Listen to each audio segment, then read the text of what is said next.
I truly believe that when you understand anxiety, when you understand what's creating the experience of anxiety, it completely transforms your relationship to anxiety. And that's what we're going to be looking at. So the next place we'll look at is we need to look at what anxiety is. So the experience of anxiety, it feels quite uncomfortable, right? Like everyone has experienced anxiety, even if you're the most confident person in the world, everyone's experienced anxiety. You might call it anxiety, you might call it feeling nervous, you might call it panic, you might call it feeling on edge. You might say, I worry. So the experience of anxiety feels uncomfortable. I'm not going to go into the boring scientific bit about fight and flight. Like I'm sure you guys will know that. And if you don't, you can look that up really easy. Like we're beyond that. But the experience of anxiety is an uncomfortable one. It doesn't feel good. And then we worry. So you've got different components. You've got an emotional component that feels like physical sensations in the body. You've got the thinking. You've got the worry, which is thinking, but it's a behavior. And then anxiety, if you don't know what it is, can really limit you. People will say that anxiety is crippling. People will say that they can't have a good life because of anxiety. And I used to say those things as well, so I get it. So we're going to look at what anxiety is, and we're going to look at shifting your awareness, shifting your consciousness so that you understand what anxiety is more and more, so that you literally experience it differently. It's kind of like this, right? If I come home and my wife has the TV on and I see images of London being bombed and I see Big Ben's fallen down, crash down, whatever. And I say, oh my God, what on earth has happened? And I'm really panicky and I can't believe the terror that's on TV. And then she starts laughing and she says, it's a film. Because I thought I'm seeing the news, but what she's watching is a film with, it's a set.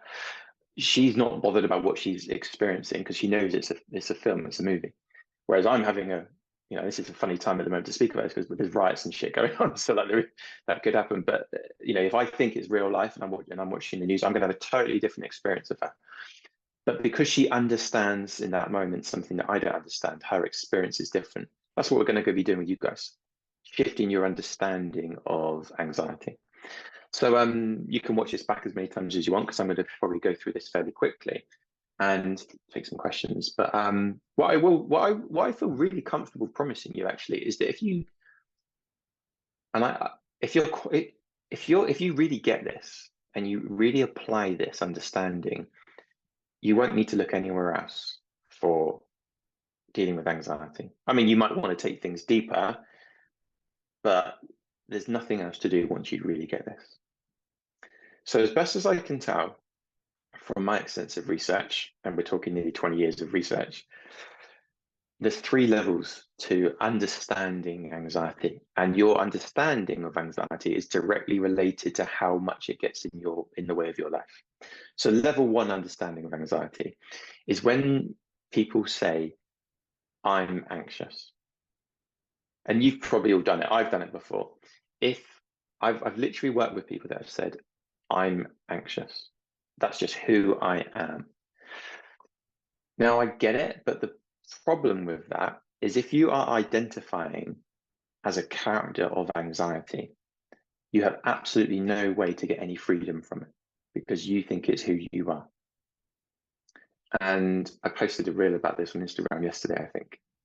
If you've seen the movie Inside Out, and I haven't seen the new one yet, Inside Out 2, but the first one, Inside Out, there's a girl and there's these characters in her mind, and the characters play the role of different emotions. So you've got joy, and you've got sadness, and you've got fear, and you've got anger.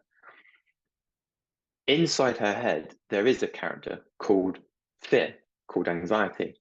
So it is playing the role of that.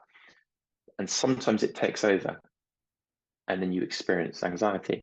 But if you describe yourself as someone that is just anxious, that's who I am, that limits you so much. You're never going to be able to get away from an experience of anxiety because you literally think it's who you are.